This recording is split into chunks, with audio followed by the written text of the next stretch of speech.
Well, yes, question. Is what a convex function? Oh, convex,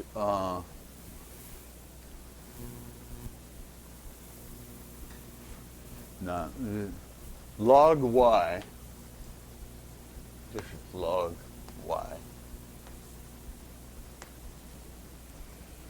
So, this is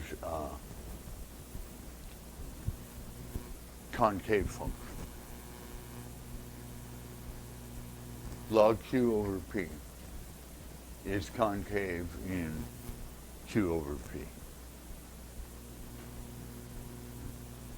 Good. All right. We'll always take a break, unless I forget. So, 2-minute break. Do whatever you want. We'll start in 2 minutes.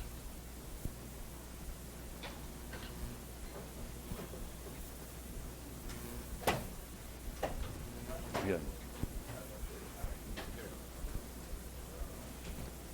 Is there still an issue on?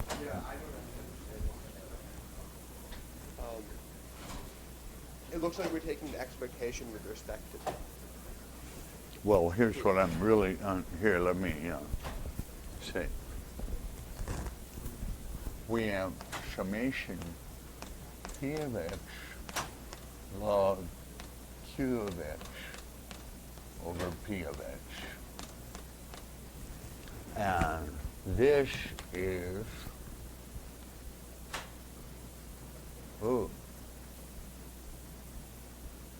The good news, actually, is less than or equal to log of summation p of x, q of x over p of x. And then these cancel when we get to the result. But how do you, what is this step? This says the expected value of the log is less than the log of the expected value. Right, but. In other words, it's the opposite here. Here, the expected value is right. greater, but it's concave instead of convex. Yeah. But so here's what I don't understand. Sure. I could borrow a chalkboard. So let me show you the picture that's confusing. Yeah. Is so this is x, right? Mm-hmm. And we have, some values, and they sum to. This is the p of x1, p of x2, p of x3. Sums correctly. So then we're taking the expectation across x of the ln of q of x over p of x. Yeah. And then the ln of q of x divided by p of x. Oh, you wonder whether that function is... That function in x, probably we can't say anything too good about it, because q of x could be weird. Oh, I see what's bothering you. Yeah. I think maybe we expand the log, right? And then you get the sum of p of x, ln q of x over p of x. Yeah. Equals sum of p of x, ln q of x, which is maybe. Yeah, you don't get that. Yeah. I was going to. Right. Okay. We can talk a little more after class. Yeah. You admit the log is concave. I know. Right. All right. Good.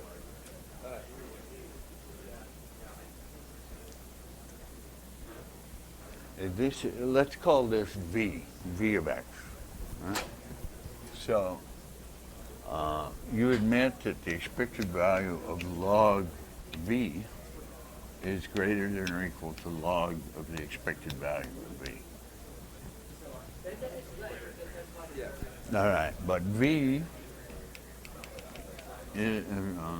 of x equals P of x, Q of x, Q of x over P of x.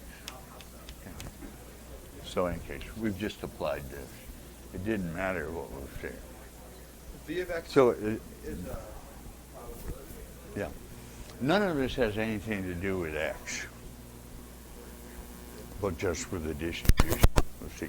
But I think probably it's about time to start again. What's their last question? All right.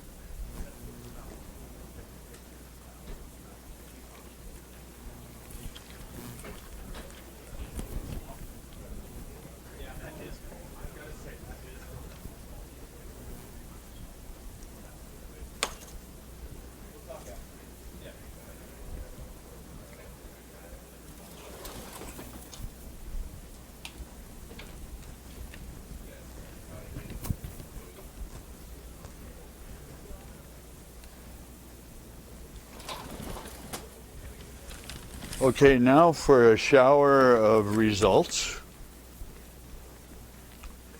We have shown that dpq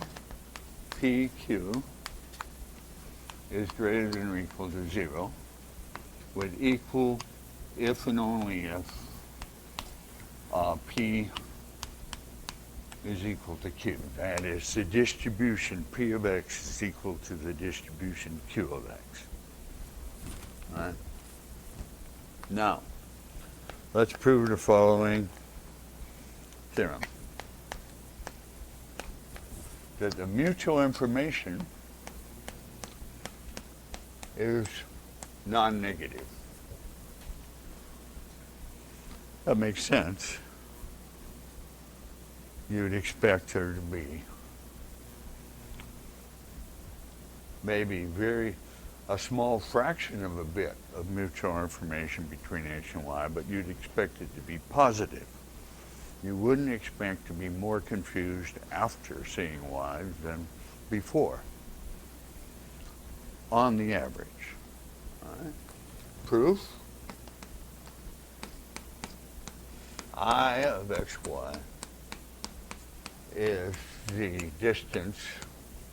I'll call the relative entropy a distance. It's not really, but it has so many distance-like properties. It's not wrong for your intuition. D is non-negative. It's equal to 0 if and only if, say, P equals Q. But it doesn't satisfy the triangle inequality. It's more likely it satisfies something like the Pythagorean theorem. And it is not symmetric. dpq does not equal dqp.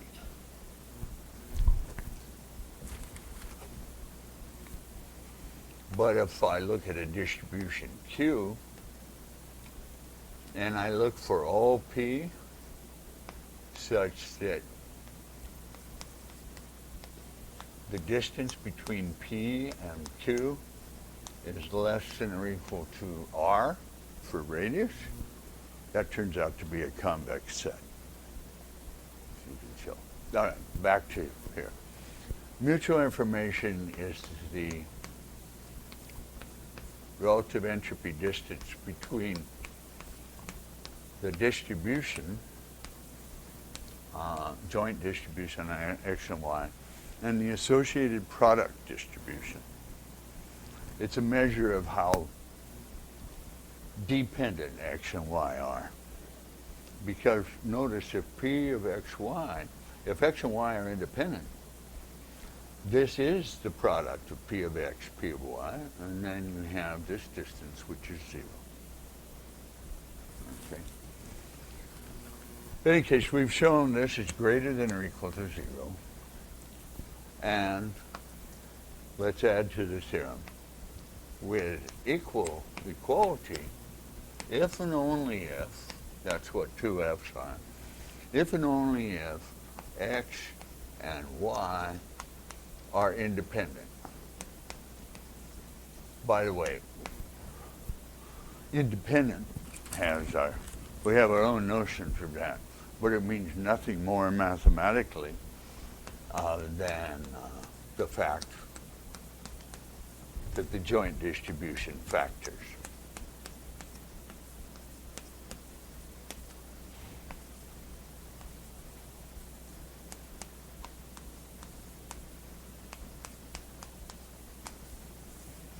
So that's what independence will mean. Nothing more and nothing less.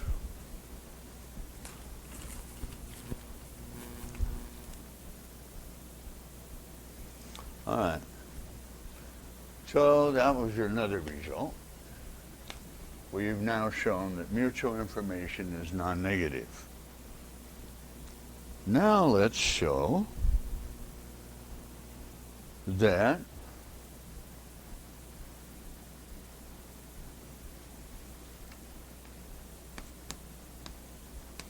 the entropy is less than or equal to log m. So this is for x drawn, well, according to P1 through PM. In other words, the probability mass function for x takes on, has m mass points. Like a coin has 2, a dice has 6, m is 6, a horse race has like 13, so on. So the entropy is always less in bits than the log to the base 2 of the number of possible outcomes. Proof? I of xy is h of,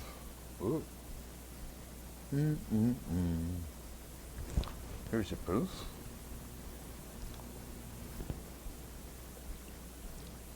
Let u of x be 1 over m for all x in the outcome set. So this is the uniform distribution.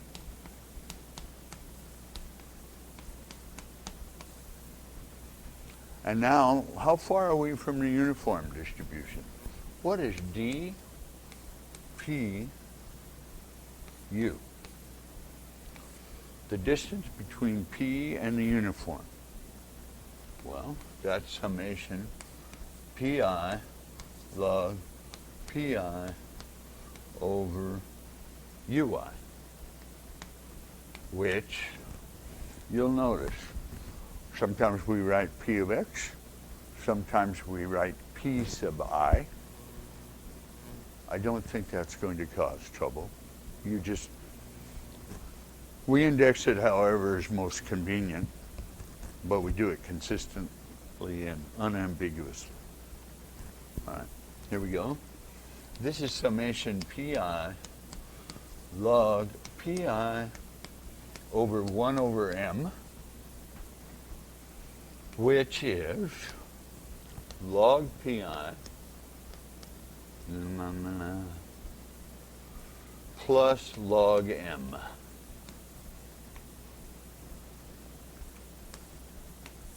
Now, this summation pi log pi, is minus h of p, that is h of x. And this is the expected value of log m. Log m is just a number. It's the log of the number of alternatives. So this is log m.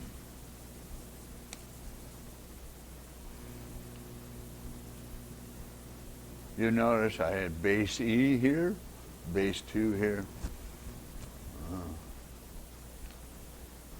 with a little goodwill on your part, you just fly back and forth on these, because for inequalities, if y is greater than 0, then so is cy, where c is a positive constant. All right, so this is log m. But we know that d, the relative entropy distance, is 0, is greater than 0. So now you have, and this is not equal, this is plus.